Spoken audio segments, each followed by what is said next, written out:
Hello makers! Well, it's been a while since I did a review of a 3D printer, so hopefully I still know what I'm talking about. Now, after about almost 2,000 hours on the Zaribo 420, I figured it's time for me to give you my thoughts on it, so stick around.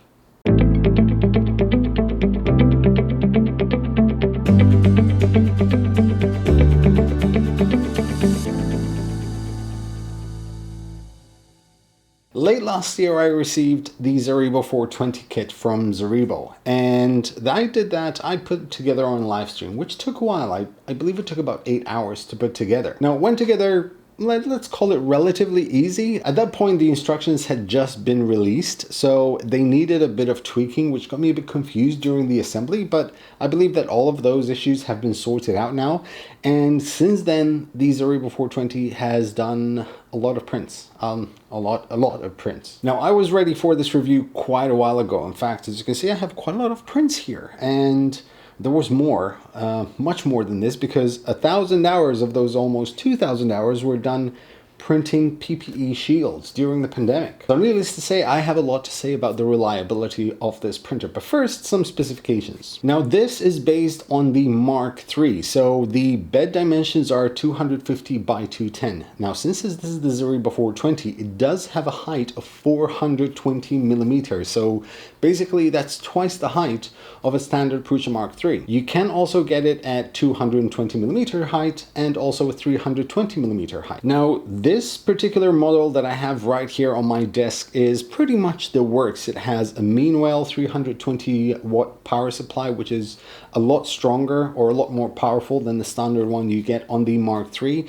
It does have a Bondtech extruder with a Mosquito hot end. Now, I did put the Magnum hot end eventually, but I'll talk about that in a bit. And it also has 10 millimeter rods on the Z-axis and the Y-axis. Now, there's also a version with 10 millimeter rods on the X-axis as well. Now, if you don't want to watch the whole review, the gist of it is that this is a Prusa Mark III on steroids. Now, for those of you who know me, who've been following the channel, you know I'm a big fan of the Prusa machines. I have bought quite a lot of them. I have 10 Mark IIIs.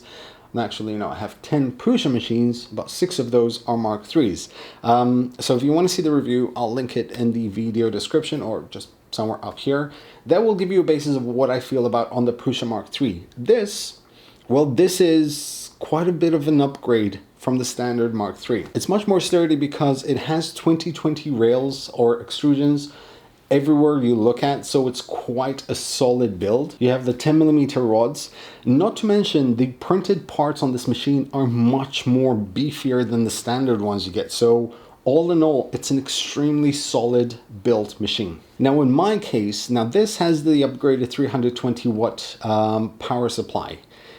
I do believe that when you get this, now I noticed that obviously I've had a lot of power cuts during PPE shields, and this did not show me the power of resume function, and I do believe that's because it is an upgraded power supply. So I do recall Prusa mentioning that the power supply itself has some electronics on it which, you know, enable it to have like the power of resume function, which it remembers where it was and everything. Since this is an upgraded stock power supply unit, I do believe that that is why it does not have a power of resume function. But other than that, everything is there. Print quality. Now, as I said, I've ran almost 2,000 hours on this machine, so I can tell you that it's extremely reliable. I did have actually two issues on this machine, but one of them wasn't actually the machine itself. So the first issue I had was while I was printing the PPE shields, I did have a jam in the Mosquito hot end, which, considering it was my first ever Mosquito hot end, it took me a while to, you know, like disassemble everything, try to clear it out. It was taking too long to clear it out. I just couldn't. So when I was at Murph, I did buy a Mosquito hot end from Slice Engineering. So I decided to just put it as a drop-in replacement, and that worked perfectly fine. It's been running ever since. The other issue, it was more G-code related. As you can see in the Ryuk bus, there's sort of like a small layer shift on his face. And I thought that, well, probably the nozzle hit something and it's, you know, just, you know, shifted a bit on the layer. But I reprinted it again. I got the same issue, which made me believe that it was G-code related. It's not height related because, well, the base, this is printed in two parts, top and bottom. and the base looks perfectly fine at that angle or at that height. So I do believe it was G-code related. And in fact, you know, two models next to each other have the exact same feature. But other than that, this thing performed beautifully. The print quality is absolutely excellent. Once you fine-tune your profiles, the one thing that I noticed is no matter how high the print is, the quality is retained at the very top as well. Obviously, it all depends on the speed and the inertia from the bed going back and forth. But from, as you see from the butcher bust, all the way up, the print quality is actually really good, so I was very happy with that. I did also print some lampshades for my corridor at home with this, and that is one of the nice things about having sort of like all this height, because you can print quite tall with it, which is always a plus. Someone did tell me that I should print this clock spring. I'm not sure about the name, but I'll leave it in the video description. It's like a torture test. It prints in one piece, and it printed it beautifully. It kind of spins and rotates, and it does awesome, useless things, but it's quite awesome. And it printed it flawlessly, and I was very happy with that. The detail of all the prints was absolutely stunning. The filaments I used go really well with them. And honestly speaking, I don't have a lot of bad things to say about this printer because it has been reliable. I mean, 2,000 hours, that's no easy feat. And it's 2,000 hours we are in June. That's less than 6 months. That's quite a lot of work. During the pandemic, this thing spent about 3 months printing 15 hours a day minimum. So it did its job, and it did it very well. The only thing that I noticed on this is that supports tend to come off prints better than a standard Mark III. I don't know why that is. It's probably the filament I was using, but it just came to a point where I had absolutely no issues whatsoever printing anything in support. In fact, this Neo right here, the base or the tail of his coat was entirely suspended on supports, and it came off so easy. So, you know, that kind of like removed all inhibitions about support. And any print that I have that requires a lot of support, I tend to throw it on this now because I know it's going to work beautifully.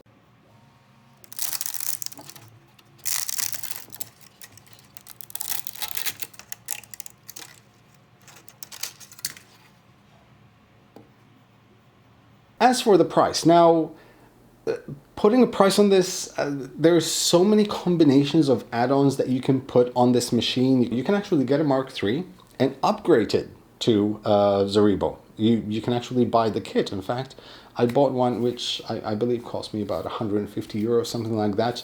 Can't recall exactly because I want to convert one of my Mark IIs into a Zeribo. And the prices keep going up. This, as it is right here with the full works, with the Magnum hot end and the upgraded power supply and the 10mm rails, it's going to set you back probably around 1,500 euros, which is double the price of a Prusa Mark III. But then again, you do have twice the printing size of a Mark III, so it's like a 2-in-1 kind of deal. Now, while this is a Mark III or Mark II upgrade, I do believe that with a few tweaks, you could possibly upgrade any printer you want with this. You just use the brains of it, like the main board and the stepper motors and everything. So it could potentially work on any other machine, but you know, I still have to test that out. And that pretty much sums up my experience with the Zeribo 420. I am very happy with it.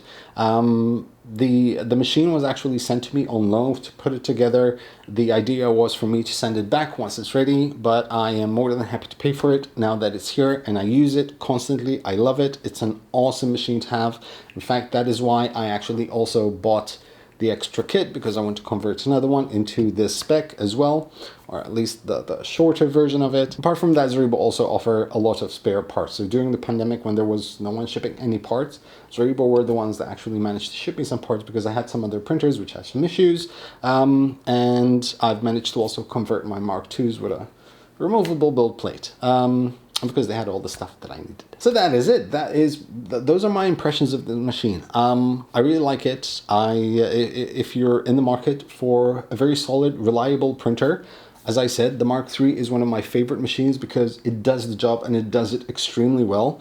This is an upgraded version of the Mark III, so there is very little I could say which on the negative side of this machine, because I really do like the Mark IIIs. You can call me a fanboy as much as you want. At the end of the day, I spend a lot of money on my print farm, so there you go. That is it for me, guys. Thank you very much for watching. If you have any questions, leave them in the comment section below. I'm sure that Zaribo will be scouting around. I will leave links in the video description to the, well, Zaribo. And hopefully I won't forget to link any of these models, which are, this episode is not sponsored by Photos Mint, who's the designer of most of these models here. I have some Wekster, a lot of Photos, and a lot of Photos. And then I have some Photos over there. So yeah, thank you guys for watching. Make sure you subscribe and ring the bell for notification. Now that the pandemic is over, there's so much to come. I will be uploading a video of my favorite 3D printers. Yes, having spent 3 months printing a lot, racking up probably around 15 to 20,000 hours of 3D printing in 3 months, you know, putting all my printers together. I want to talk about it. I want to talk about the machines that I really loved, the ones that didn't give me any issues whatsoever, the ones that weren't very dependable, the ones that possibly almost caused the fire hazard, but I will do an episode on that. So if you want to know more about that, make sure you subscribe, ring the bell for notification so you get notified when that video comes up. In the meantime, that is it for me, guys. Thank you very much for watching, and as always, happy making, guys.